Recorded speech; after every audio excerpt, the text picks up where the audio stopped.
Story time audio ബുക്സിലേക്ക് എല്ലാവർക്കും സ്വാഗതം.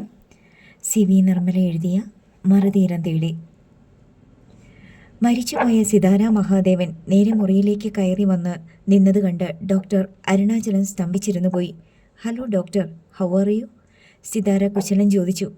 ഡോക്ടർക്ക് ശ്വാസമെടുക്കാനോ ചലിക്കാനോ കഴിയുന്നില്ല. അയാൾ കണ്ണുമിഴിച്ച് അവളുടെ മുഖത്തേക്ക് തന്നെ നോക്കിക്കൊണ്ട് ഒരു പ്രതിമ പോലെ നിമിഷങ്ങളോളം ഇരുന്നു. സിതാരയുടെ മൃതദേഹം റെയിൽ പാലത്തിന് കീഴിലെ വെള്ളം വറ്റിയ തോട്ടിൽ കുറ്റിച്ചെടികൾക്കിടയിൽ അയാൾ വളരെ വ്യക്തമായി തന്നെ കണ്ടതാണ്. പോലീസ് വന്ന് ആ ശവം പോസ്റ്റ്മോർട്ടത്തിനായി കൊണ്ടുപോകുന്നതുവരെ അയാൾ എല്ലാറ്റിനും ദൃക്സാക്ഷിയായിരുന്നു. ഡോക്ടർ അരുണാചലം മിണ്ടാതിരിക്കുന്നത് കണ്ട് സിതാര വലം കൈ വീശി അയാളുടെ ഇടത്തേ ചെകിട്ടത്ത് ഒറ്റയടി അടിച്ചു. അതോടെ ഡോക്ടറുടെ സ്ഥലജല വിഭ്രാന്തി മാറി. ഇത് രാത്രിയല്ല, പകലാണെന്നും മുന്നിലുള്ളത് പ്രേതമല്ല, ജീവനുള്ള യുവതിയാണെന്നും ബോധ്യപ്പെട്ട് അയാൾ ചാടി എഴുന്നേറ്റു. അപ്പോഴേക്കും രാജേഷ് മാധവനും ജിൻസനും കൂടി അകത്തേക്ക് വന്നു. താൻ കേരളത്തിൽ നിന്ന് വന്ന ക്രൈംബ്രാഞ്ച് പോലീസ് ഓഫീസറാണെന്നും സിതാര മഹാദേവന്റെ കൊലപാതക കേസ് അന്വേഷിച്ചു വന്നതാണെന്നും രാജേഷ് മാധവൻ സ്വയം പരിചയപ്പെടുത്തി. അല്പസമയത്തിനുള്ളിൽ ഹോസ്പിറ്റൽ ഉടമ ഡോക്ടർ സുബ്രഹ്മണ്യം സ്വാമിയും ക്രൈംബ്രാഞ്ച് പോലീസിന്റെ കസ്റ്റഡിയിലായി. ഡോൺ ഡേ കൂടി എത്തിയതിനു ശേഷം ഹോസ്പിറ്റൽ ജീവനക്കാരിൽ നിന്ന് തെളിവെടുപ്പ് ആരംഭിച്ചു. മെന്റൽ സാനിറ്റോറിയത്തിൽ താൻ കിടന്ന തടവറ പോലീസിന് കാട്ടിക്കൊടുക്കാൻ വേണ്ടി കോറിഡോറിലൂടെ നടന്നു നീങ്ങവേ സിതാരയെ ആശ്ചര്യസ്തബ്ധയാക്കിയ ഒരു സംഭവമുണ്ടായി.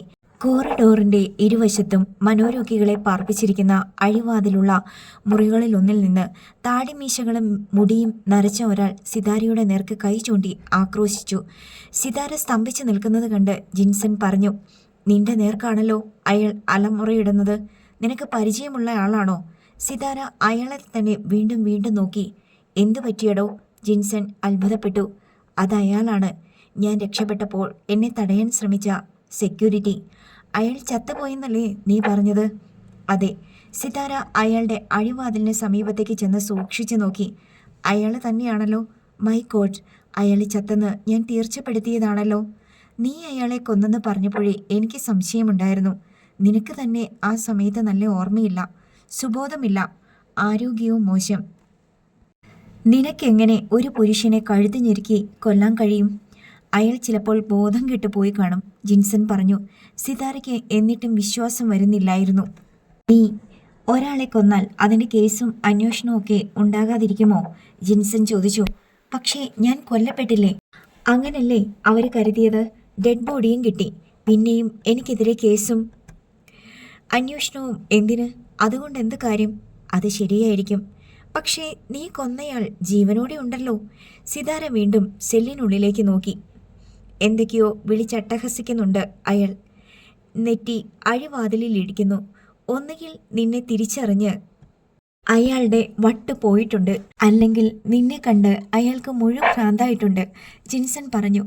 അയാൾക്കെങ്ങനെ ഭ്രാന്ത് വന്നുവെന്നാ അതിശയം. സിതാര വിസ്മയം പൂണ്ടു. ഒരുപക്ഷെ അന്നത്തെ നിന്റെ ആക്രമണം അയാളുടെ സമനില തെറ്റിച്ചു കാണും. അല്ലെങ്കിൽ അതിനുശേഷം എന്തെങ്കിലും സംഭവിച്ചതായിരിക്കും. നീ നടക്ക്, ജോലി തീർത്ത് പോകണ്ടേ? ജിൻസൺ സിതാരയുടെ കൈമുട്ടിൽ പിടിച്ചുകൊണ്ട് മുന്നോട്ട് നീങ്ങി. ഒടുവിൽ ആ കോറിഡോർ മുൻപ് സിതാരയെ അടച്ചിട്ടിരുന്ന സെല്ലിന് മുന്നിൽ അവസാനിച്ചു. ഒരു മെയിൽ നഴ്സ് കോറിഡോറിന്റെ മറ്റൊരു തിരിവിൽ നിന്ന് നടന്നു വരുന്നുണ്ടായിരുന്നു. സിതാര അയാളെ തിരിച്ചറിഞ്ഞു. അവളെ രക്ഷപ്പെടാൻ സഹായിച്ച ബാലാജി എന്നു പേരുള്ള ജീവനക്കാരനായിരുന്നു അയാൾ. സിതാരയെ കണ്ട് അയാൾ നിമിഷങ്ങളോളം നടുക്കത്തിൽ അനക്കമറ്റു നിന്നു. പിന്നെ ഒന്നും അറിയാത്ത പോലെ നടന്നുപോയി. ഗോപാൽ ഷെഡ്ഡിയും അയാളുടെ കൊട്ടേഷൻ സംഘവും പോലീസ് കസ്റ്റഡിയിലാണെന്ന് ഹേമലത ശങ്കറിന് മുൻപേ തന്നെ വിവരം ലഭിച്ചിട്ടുണ്ടായിരുന്നു. എങ്കിലും തൻ്റെ ബിസിനസ് സാമ്രാജ്യം ആരുടെയെങ്കിലും കയ്യിൽ ഏൽപ്പിച്ചു കൊടുത്തിട്ട് രക്ഷപ്പെടാനൊന്നും അവർ ശ്രമിച്ചില്ല. ഹേമലത ശങ്കറിൻ്റെ ലീഗൽ അഡ്വൈസർ വിദേശത്ത് മാറി താമസിക്കുന്നതായിരിക്കും ഉചിതമെന്ന് നിയമോപദേശം കൊടുത്തെങ്കിലും അതൊന്നും അവർ ചെവിക്കൊണ്ടില്ല. എൻ്റെ ബിസിനസ് ഇവിടെയാണ്. എൻ്റെ ചോരയും നീരും ഊറ്റിക്കൊടുത്ത് വളർത്തിക്കൊണ്ടു വന്നതാണ്. പിന്നെ ഞാനിവിടെ കൊലപാതകമോ ബാങ്ക് കൊള്ളയോ തട്ടിപ്പോ വെട്ടിപ്പോ ഒന്നും നടത്തിയിട്ടുമില്ല. ഹേമലത ശങ്കർ ഉറച്ച നിലപാടെടുത്തു. നയോമിയുടെ തട്ടിക്കൊണ്ടുപോകൽ കേസുമായി ബന്ധപ്പെട്ട് പോലീസ് തന്നെ അറസ്റ്റ് ചെയ്യുന്നെങ്കിൽ അങ്ങനെ തന്നെ നടക്കട്ടെ എന്നവർ തീരുമാനിച്ചു. അതിനിടയിൽ ഹേമലത ശങ്കറിന് വേണ്ടി ലീഗൽ അഡ്വൈസർമാർ മുൻകൂർ ജാമ്യത്തിനുള്ള സാധ്യതകൾ ആരായുന്നുണ്ടായിരുന്നു. ഇന്ത്യൻ ബാങ്കുകളിൽ നിന്ന് 10,000-കണക്കിന് കോടി രൂപ വായ്പ എടുത്ത ശേഷം മുങ്ങി വിദേശ രാജ്യങ്ങളിൽ അഭയം തേടിയ വൻകിട ബിസിനസ്സുകാരെ വേണമെങ്കിൽ അനുകരിക്കാവുന്നതാണെന്നും അവർ ഹേമലതയെ ഉപദേശിച്ചു നോക്കി. നയോമി ജീവനോടെ ഉണ്ടല്ലോ എന്ന ഒരൊറ്റ ധൈര്യത്തിൽ ഹേമലത അത്തരം ഉപദേശങ്ങളൊന്നും ചെവിക്കൊള്ളാൻ തയ്യാറായില്ല. എന്നാൽ രാവിലെ 10 മണി കഴിഞ്ഞ നേരത്ത് ഏതാനും പോലീസ് ഉദ്യോഗസ്ഥർ മയൂരി സിൽക്സിലെ അവരുടെ ഓഫീസ് റൂമിലേക്ക് കയറി ചെന്നു. നേരിയ പരിഭ്രമം ഉണ്ടായെങ്കിലും ഹേമലത അവരെ സ്വീകരിച്ചിരുത്തി. രാജേഷ് മാധവനാണ് സംസാരിച്ചത്. മാഡത്തിന് ഒട്ടും തന്നെ സന്തോഷകരമായ കാര്യമല്ല സംഭവിക്കാൻ പോകുന്നത്. മാഡത്തെ അറസ്റ്റ് ചെയ്യാൻ വേണ്ടിയാണ് ഞങ്ങൾ വന്നിരിക്കുന്നത്. മുഖത്ത് പെട്ടെന്നുണ്ടായ ഭാവപകർച്ച മറച്ച് ഹേമലത ശങ്കർ മന്ദഹസിച്ചു. ഞാൻ ചെയ്ത ക്രൈം എന്താണെന്ന് കൂടി അറിഞ്ഞാൽ നന്നായിരുന്നു. നയോമിയുടെ കൊലപാതകം. നയോമി ഇപ്പോഴും ജീവിച്ചിരിപ്പുണ്ടല്ലോ. ഹേമലത ശങ്കർ തികഞ്ഞ മനസ്സാന്നിധ്യത്തോടെ പറഞ്ഞു. ജീവിച്ചിരിക്കുന്നത് നയോമിയല്ല, അവളുടെ ഇരട്ട സഹോദരിയായ സിതാര മഹാദേവനാണ്. അതാരാണ്? ഹേമലതയ്ക്ക് അത് കളിയോ കാര്യമോ എന്ന് മനസ്സിലായില്ല. നയോമിയെ ആരോ കിഡ്നാപ്പ് ചെയ്തതിന് ശേഷം അവൾ തിരിച്ചെത്തിയിട്ടുണ്ടായിരുന്നു. അവൾ സിനിമയിലും സീരിയലിലും അഭിനയിച്ചു. അവൾ ഈ ഓഫീസിൽ വന്ന് എന്നോട് സംസാരിച്ചിട്ടുണ്ട്. അത് നയോമി അല്ലെന്നാണ് പറഞ്ഞത്. നയോമിയുടെ ടിൻ സിസ്റ്റർ സിതാര നയോമിയായി അഭിനയിക്കുകയായിരുന്നു. നയോമി കൊല്ലപ്പെട്ടു എന്നതിന് വ്യക്തമായ തെളിവുകൾ ലഭിച്ചിട്ടുണ്ട്. നയോമിയെ തട്ടിക്കൊണ്ടുപോയ ശേഷം 14-ാമത്തെ ദിവസം നിങ്ങളുടെ കൊട്ടേഷൻ സംഘം അവളെ കൊലപ്പെടുത്തി തമിഴ്നാട്ടിൽ തിരുച്ചിറപ്പള്ളിക്ക് സമീപം റെയിൽവേ പാലത്തിന് കീഴിൽ തള്ളി. നിങ്ങളുടെ അംഗരക്ഷകനും ഡ്രൈവറും ഫീൽഡ് മാനേജരും എല്ലാമായ ഗോപാൽ ഷെഡ്ഡിയാണ് നയോമിയെ തട്ടിക്കൊണ്ടു പോകാനും കൊലപ്പെടുത്താനുമുള്ള കൊട്ടേഷൻ സംഘത്തെ ഏർപ്പാടാക്കിയത്. അയാളെയും കൊട്ടേഷൻ സംഘത്തെയും ഞങ്ങൾ അറസ്റ്റ് ചെയ്ത് കഴിഞ്ഞു, രാജേഷ് മാധവൻ പറഞ്ഞു. ഗോപാൽ ഷെഡ്ഡിയും കൊട്ടേഷൻ സംഘവും കൂടി കൊലപാതകം നടത്തിയെങ്കിൽ അതിന് എന്നെ അറസ്റ്റ് ചെയ്യുന്നത് എന്തിനാണ്? ഹേമലതയുടെ ശബ്ദം പതറത്തുടങ്ങിയിരുന്നു. ഗോപാൽ ഷെഡ്ഡിയും കൊട്ടേഷൻ സംഘവും കൂടിയാണെങ്കിലും നിങ്ങളാണ് അവരെ അതിന് പ്രേരിപ്പിച്ചതും കൊട്ടേഷൻ സംഘത്തിന് പണം നൽകിയതും.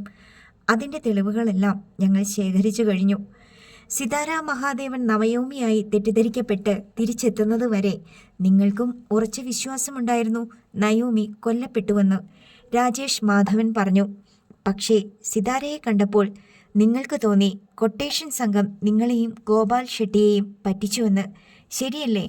ഹേമലത ശങ്കർ ഒന്നും പറയാതെ മറ്റെന്തോ ഓർക്കാൻ ശ്രമിക്കുന്നത് പോലെ ഇരുന്നു.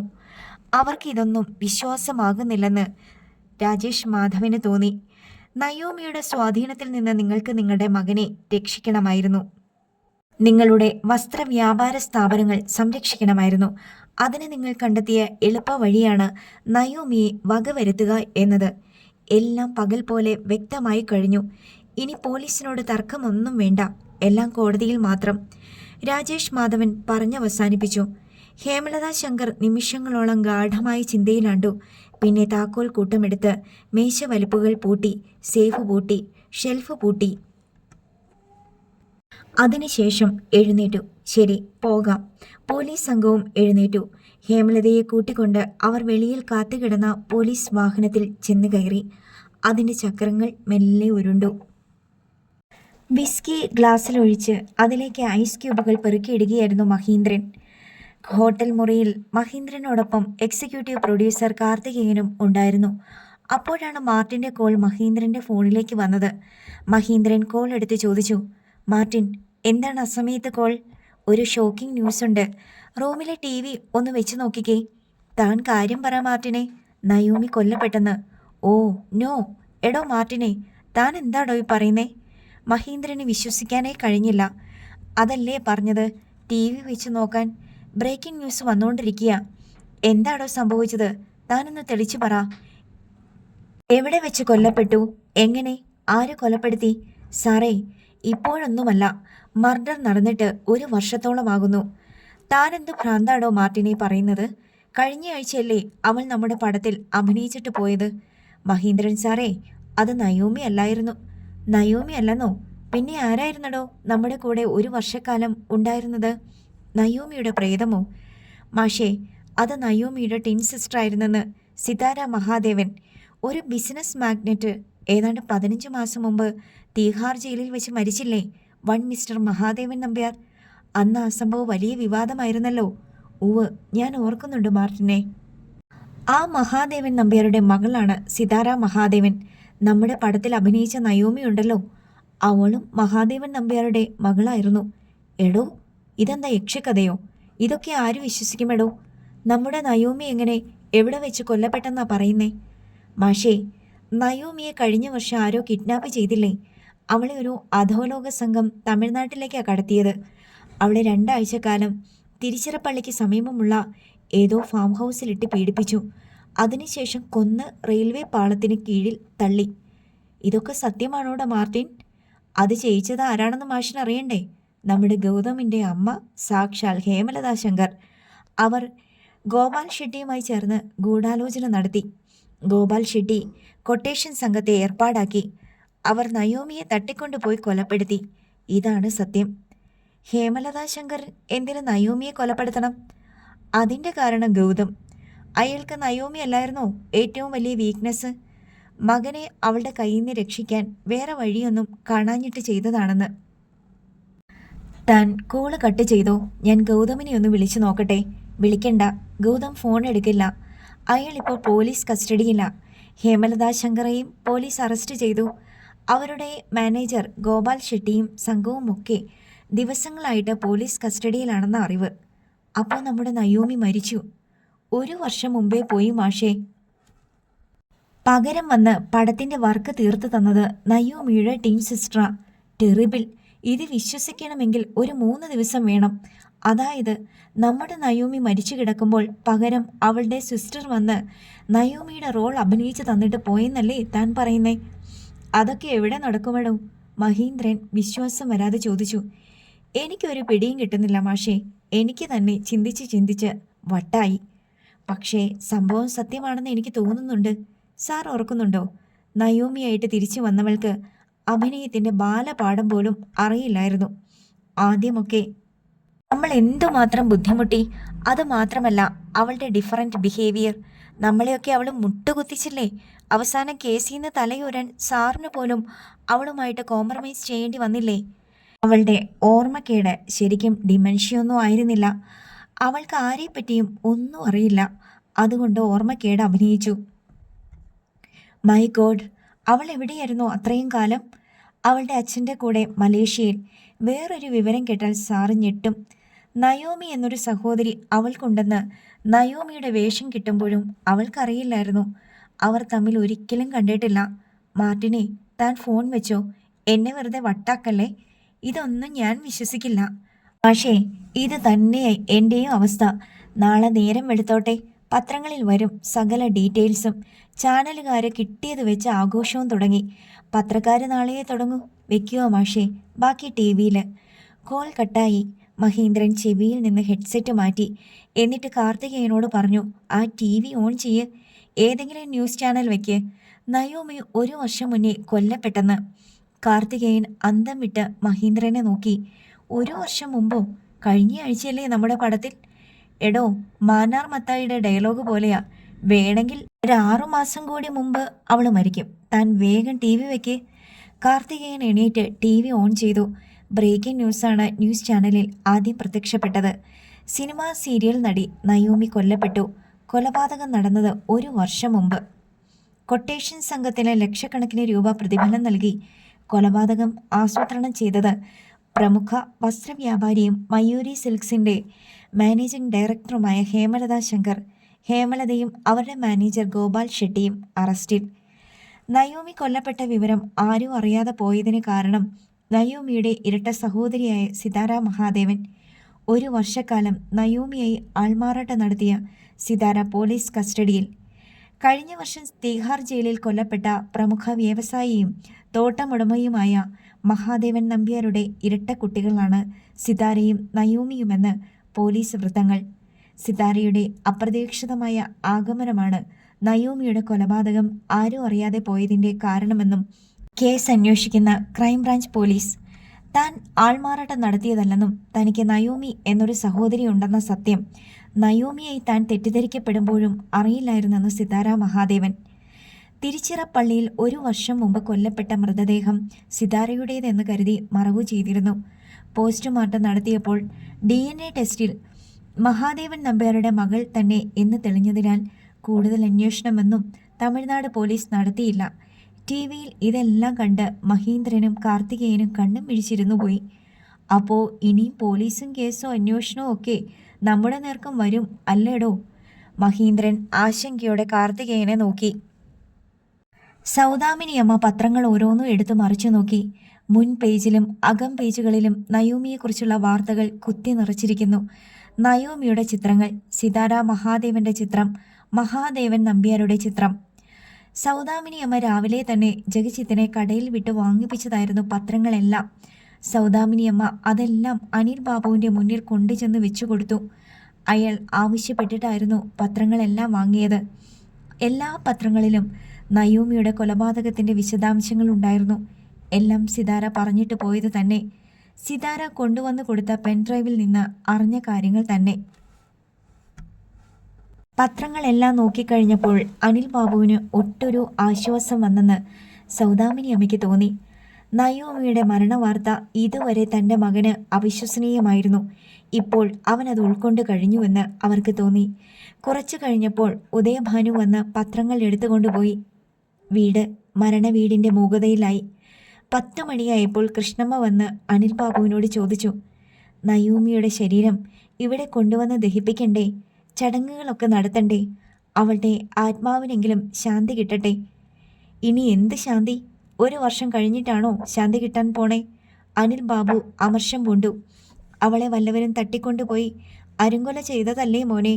നമ്മൾ ആ ചടങ്ങുകളൊക്കെ വേണ്ട പോലെ നടത്തണ്ടേ? നിങ്ങൾ പറയുന്ന കേട്ടാൽ തോന്നും അവളുടെ ഡെഡ് ബോഡി ഇപ്പോഴും അവിടെയുണ്ടെന്ന്. 1 വർഷം കഴിഞ്ഞില്ലേ? അതൊക്കെ എപ്പോഴേ ദ്രവിച്ച് മണ്ണോട് മണ്ണായി. അസ്ഥികളെങ്കിലും കാണുമല്ലോ ബാക്കി. അവിടെ അവർ വേണ്ട പോലെ ചടങ്ങുകളൊക്കെ നടത്തി തന്നെയാണ് മറവ് ചെയ്തത്. ഒരു പേര് മാറിപ്പോയെന്നേ ഉള്ളൂ. നയോമിയുടെ ബോഡിക്ക് സിതാരാന്ന് പേരിട്ടു. ആ ഒറ്റ കാരണം കൊണ്ട് അവൾക്ക് ആത്മശാന്തി കിട്ടാതിരിക്കുമോ? നമുക്കൊരു സമാധാനം വേണ്ടേ? അത് നടത്തിക്കഴിഞ്ഞാൽ നിങ്ങൾക്ക് സമാധാനമാകുമോ? അവൾ ജീവിച്ച ജീവിതം നിങ്ങൾക്കൊരു പ്രശ്നമല്ല. ഒരു വേശ്യയെപ്പോലെ അധപതിച്ച് ജീവിച്ചു തോർത്താൽ നിങ്ങൾക്ക് ഒരു സമാധാനക്കേടുമില്ല. പത്രങ്ങളിലെല്ലാം വിശദമായിട്ട് എഴുതിയിട്ടുണ്ട്. നയോമിയുടെ പിടിയിൽ നിന്ന് മകനെ രക്ഷിക്കാൻ വേറൊരു മാർഗവും ഇല്ലാഞ്ഞിട്ട് ചെയ്തതാണെന്ന് ഹേമലത ശങ്കർ. അതൊക്കെ അവർ പച്ചക്കള്ളം പറയുന്നതാ, കൃഷ്ണമ്മ തർക്കിച്ചു. നിങ്ങൾ ഇപ്പോഴും കള്ളത്തരങ്ങൾ തന്നെ പറയുന്നു. നയോമിയെ നിങ്ങൾ ഒരുത്തിയാണ് വഴി പിഴപ്പിച്ചത്.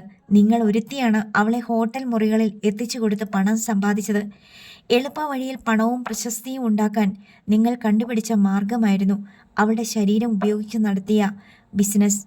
അവസാനം എന്ത് കിട്ടി നിങ്ങൾക്ക്? അവളുടെ ജീവിതം കുരുതി കൊടുത്തില്ലേ? ഇനി 2 or 4 അസ്ഥി കഷ്ണം കിട്ടിയാൽ നിങ്ങൾക്ക് തൃപ്തിയാകുമോ? ആകുമെങ്കിൽ ചെന്ന് കൊണ്ടുവാ. തമിഴ്നാട്ടിലെ ഏതോ ശ്മശാനത്തിലുണ്ട്. അനിൽ ബാബുവിൻ്റെ ദുഃഖവും രോഷവും മുഴുവൻ ആ വാക്കുകളിലൂടെ അണപൊട്ടിയൊഴുകി. കാർ വന്ന് ഗേറ്റിനപ്പുറം നിന്നു.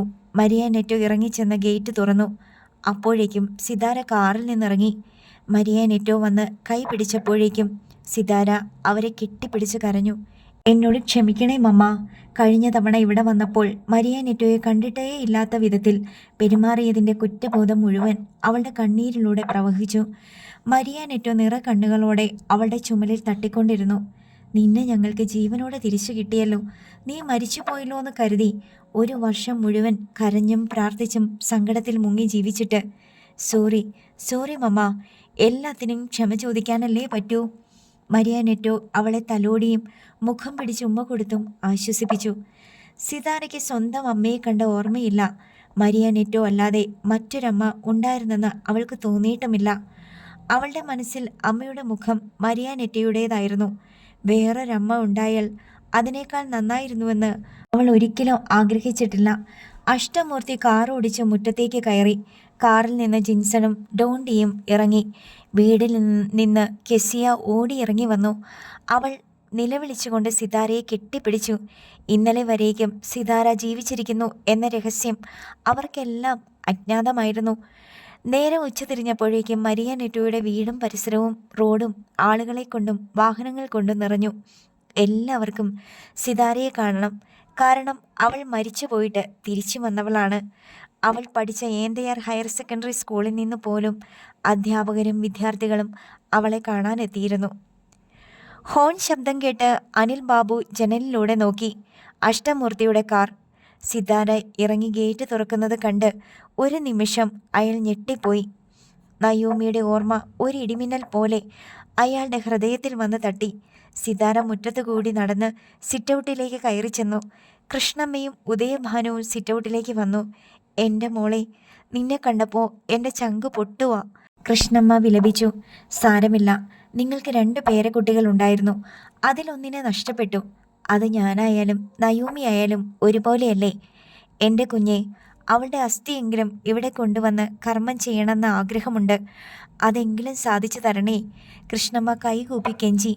അതിനുള്ള ഏർപ്പാടുകളെല്ലാം ഞാൻ ചെയ്യാം, സിതാര വാക്കുകൊടുത്തു. സിതാര ലിവിംഗ് റൂമിലേക്ക് ചെല്ലുമ്പോൾ സൗദാമിനിയമ്മയും ജഗജിത്തും മാളവികയും സുജിതയും രാമചന്ദ്രൻ നായരുമെല്ലാം അവളെ കാണാൻ വേണ്ടി നിൽപ്പുണ്ടായിരുന്നു. മറ്റെല്ലായ്പ്പോഴും എന്ന പോലെ ഇപ്പോഴും നയോമി മുന്നിൽ നിൽക്കുന്നല്ലോ എന്ന തോന്നലാണ് എല്ലാവർക്കും ആദ്യമുണ്ടായത്. അത് സിതാരയാണെന്ന് മനസ്സ് തിരുത്തിയെടുക്കുകയായിരുന്നു.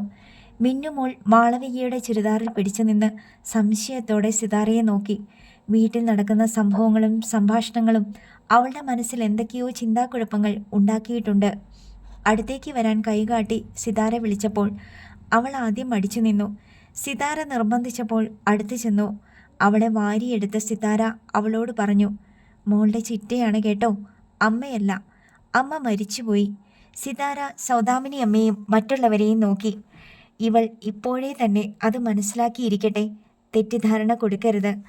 അവൾ അത്രയും പറഞ്ഞ് കുട്ടിയുമായി അനിൽ ബാബുവിൻ്റെ മുറിയിലേക്ക് ചെന്നു. അനിൽ ബാബു അവളെ തന്നെ നോക്കി. എല്ലാം ന്യൂസ് പേപ്പറിലും ടി വിയിലും ഉണ്ടായിരുന്നല്ലോ, ഒന്നും പ്രത്യേകിച്ച് പറയാനില്ല. ഒരു കാര്യം പറയാതെയും വയ്യ. ഞാനിവിടെ ആദ്യം വരുന്നത് വരെ ഈ കുടുംബവുമായി എനിക്ക് എന്തെങ്കിലും ബന്ധമുണ്ടെന്ന് വിചാരിച്ചിരുന്നില്ല. പക്ഷേ ഇപ്പോൾ അങ്ങനെയല്ല. എൻ്റെ സഹോദരിയുടെ കുഞ്ഞാണിത്. അതൊരു രക്തബന്ധമാണ്. എൻ്റെ അങ്കിളും മുത്തശ്ശിയും ഇവിടെയുണ്ട്, അതും രക്തബന്ധങ്ങളാണല്ലോ. അപ്പോൾ ഈ വീടും ഇവിടെ ഉള്ളവരും എനിക്ക് വേണ്ടപ്പെട്ടവർ തന്നെയാ. അവൾ പറഞ്ഞു വരുന്നത് എന്താണെന്ന് മനസ്സിലാകാതെ അനിൽ ബാബു അവളുടെ മുഖത്തേക്ക് തന്നെ നോക്കിക്കൊണ്ടിരുന്നു. ഞാൻ ഈ പറഞ്ഞതിൽ എല്ലാം ഉണ്ട്. എന്നെക്കൊണ്ട് കഴിയുന്ന എല്ലാ സഹായങ്ങളും ഞാൻ ചെയ്യും. ഭാഗ്യം കൊണ്ടോ നിർഭാഗ്യം കൊണ്ടോ ഇങ്ങനെയെല്ലാം സംഭവിച്ചു പോയി. ഇനി അതൊന്നും തിരുത്താൻ പറ്റില്ലല്ലോ. ഞാൻ ഇന്ന് തന്നെ കൊലാലംപൂരിലേക്ക് പോകും. അവിടെ? അനിൽ ബാബു ചോദിച്ചു. ചെറിയമ്മയുണ്ട്, അച്ഛൻ്റെ വൈഫ്, പിന്നെ ആരൺ എൻ്റെ ബ്രദർ, പിന്നെ സന എൻ്റെ സിസ്റ്റർ. അവരെല്ലാം ഞാൻ മരിച്ചു പോയെന്ന് കരുതി ഒരുപാട് വിഷമിച്ചു. അവിടെ ചെല്ലണം, അവരെ ആശ്വസിപ്പിക്കണം. അവർ കാത്തിരിക്കുകയാണ്. പോയിട്ട് ഞാൻ തിരിച്ചു വരും, അപ്പോൾ കാണാം. മിന്നുമോളയും കൊണ്ട് അവൾ തിരിഞ്ഞു നടന്നു. ലിവിംഗ് റൂമിലെത്തി എല്ലാവരോടും യാത്ര പറഞ്ഞു. ഒന്നും അവസാനിക്കുകയല്ല. എല്ലാവർക്കും ജീവിതം മുന്നോട്ട് കൊണ്ടുപോയല്ലേ പറ്റൂ. എല്ലാവരും അവരവരുടെ ഡ്യൂട്ടി ചെയ്യുക. ഞാനും കൂടെയുണ്ടെന്ന് വിചാരിച്ചോ? പോട്ടെ. മിന്നുമോൾക്ക് ഒരു മുത്തം കൊടുത്ത് അവളെ താഴെ നിർത്തി. കൃഷ്ണമ്മയോടും ഉദയഭാനുവിനോടും യാത്ര പറഞ്ഞു. അഷ്ടമൂർത്തി കാർ തിരിച്ചിട്ടിട്ടുണ്ടായിരുന്നു. ജിൻസൺ കാറിന് പുറത്തിറങ്ങി സിതാരയെ കാത്തു നിൽപ്പുണ്ട്. ജിൻസന്റെ സഹോദരി കെസിയും മരിയ നെറ്റോയും കാറിനുള്ളിൽ ഇരിപ്പുണ്ട്. കഴിഞ്ഞോ ഇത്ര വേഗം? ജിൻസൺ ചോദിച്ചു. പിരിഞ്ഞു പോവുകയല്ലോ, തിരിച്ചു വരില്ലേ ഇനിയും? സിതാര കാറിൽ കയറി ഡോർ അടച്ചിട്ട് നോക്കുമ്പോൾ ഒരു കുടുംബം മുഴുവൻ സിറ്റൗട്ടിൽ ഇറങ്ങി നോക്കി നിൽക്കുന്നത് കണ്ടു. സുജിത മിന്നുമോളെ എടുത്തു പിടിച്ചിരിക്കുന്നു. അവൾ കൈ വീശി കാട്ടുന്നു. മറ്റുള്ളവരും കൈ വീശുന്നു. അനിൽ ബാബുവിൻ്റെ മുറിയുടെ ജനാലയ്ക്കൽ ഒരു മുഖം. പിന്നെ അയൽ വീടുകളുടെ മതിലുകൾക്ക് അരികിലും ആളുകൾ ഇറങ്ങി നിന്ന് നോക്കുന്നത് കാണായി. സിതാര ചില്ല് താഴ്ത്തി അവരുടെ നേർക്ക് കൈ വീശിക്കാട്ടി. 1 വർഷം മുമ്പ് ഡൽഹിയിലേക്ക് വിമാനം കയറുമ്പോൾ ആ നിൽക്കുന്ന മനുഷ്യരുമായി തനിക്ക് യാതൊരു ബന്ധവും ഉണ്ടായിരുന്നില്ല. അവരെപ്പറ്റി യാതൊരു അറിവും ഇല്ലായിരുന്നു. ചില ബന്ധങ്ങൾ അവസാനിക്കുമ്പോൾ മറ്റ് ചില ബന്ധങ്ങൾ ഉടലെടുക്കുന്നു. കാർ നീങ്ങി തുടങ്ങി. അഷ്ടമൂർത്തിയാണ് കാർ ഓടിക്കുന്നത്. നെടുമ്പാശ്ശേരി എയർപോർട്ടിലേക്ക്. കഴിഞ്ഞതെല്ലാം ഒരു സ്വപ്നമെന്ന് സങ്കല്പിച്ചുകൊണ്ട് സിതാര സീറ്റിലേക്ക് ചാരിക്കിടന്നു. സീറ്റ് ബെൽറ്റിട്ടു. കണ്ണുകൾ അടച്ചു. മിക്കപ്പോഴും മനസ്സിലേക്ക് വരുന്ന വിചിത്രമായ തോന്നൽ വീണ്ടും. താൻ നയോമിയോ അതോ സിതാരയോ? നോവൽ അവസാനിച്ചു.